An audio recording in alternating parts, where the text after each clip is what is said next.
Good morning, everybody. Hope you're all having a wonderful week. And thank you for the cards and emails and comments and love and support and phone calls. We appreciate it. This past weekend, we actually had to get together for our family holiday this past weekend because our son-in-law had to work Christmas Eve, and we usually like for the kids to stay overnight, so that's where we were. But I'm not sure if I can say his name, so I'm just going to say T. Thank you, T, very much for the email, and I'm sorry it took so long to get to it. But he shared these two scriptures with his JW mom, and I'm going to share them with you because her response, I think, is very telling, and I know that's what my mom would say, so I think this is pretty typical of an answer, what Jehovah's Witnesses would say. So I've got the New World Translation, large reference print, 1984.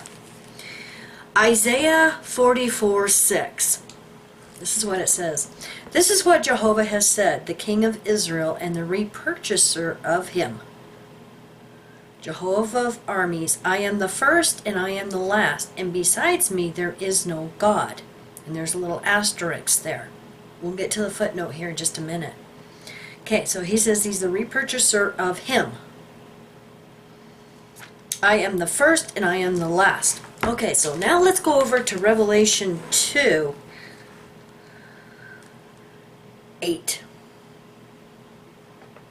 And to the angel of the congregation of Smyrna write, these are the things that he says, the first and the last, who became dead and came to life again.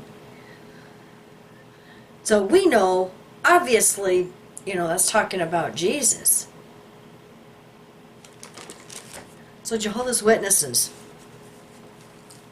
question is, Isaiah 44:6 says, this is what Jehovah has said. He's the first and the last, the Alpha and the Omega. Because there's other scriptures. So explain then, when you go to Revelation, how Jehovah died. If Jehovah is the first and the last, how could he die?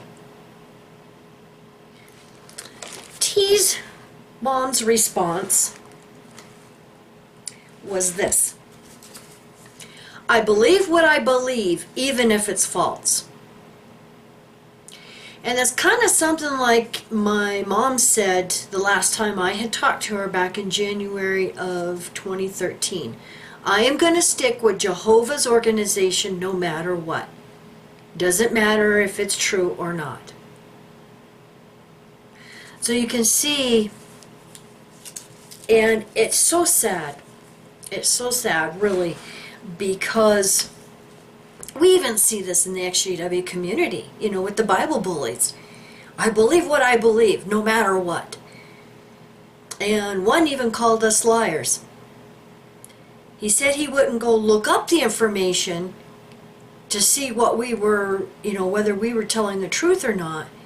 He just calls us liars, and when we called him out on it, he just deletes his comment and runs away.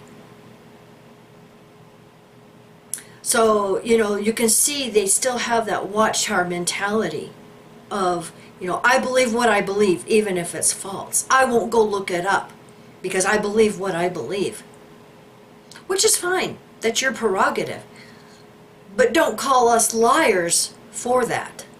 If you don't go look it up in your own Bible, then don't call us liars. All right. So let's go to the footnote there in Isaiah 44:6. God, Hebrew, Elohim. Elohim.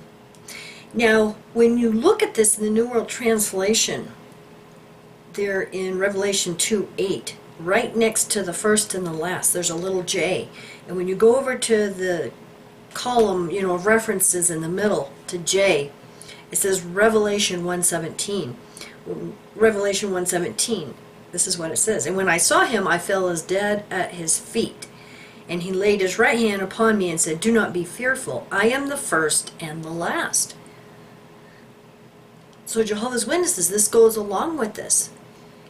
Because I know from the Revelation book that we studied that Jehovah's Witnesses believe that Jesus Christ is the one that gave this revelation to John. So if he's the first and the last, then explain Isaiah 44:6. That's all I've got to say. And I want to thank everybody so much for sending me information. I'm going through nail and coffin emails. You know, I can do a search, but I've got a lot of emails coming in, so I'm going to be working on those for the next couple of weeks. But I got to take a break once in a while. And so I hope you all have a wonderful week and a wonderful holiday. We love you. Bye.